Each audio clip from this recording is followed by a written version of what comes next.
La CNT del Vallès Oriental continua amb el seu creixement entre els sectors feminitzats de l'economia. La setmana passada es va constituir una nova secció sindical en el sector del lleure, en aquest del personal de cuina i menjador de l'Escola Ramon Bassip Dolors Graners de Cardedeu.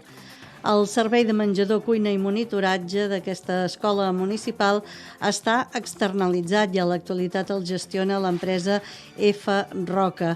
La nova representació sindical gaudeix d'una important implantació entre el personal del servei i ja ha sol·licitat una primera reunió amb la direcció de l'empresa per presentar al sindicat i poder abordar diverses qüestions d'interès per la plantilla, com ara la matèria de jornada laboral, horaris, prevenció de riscos laborals.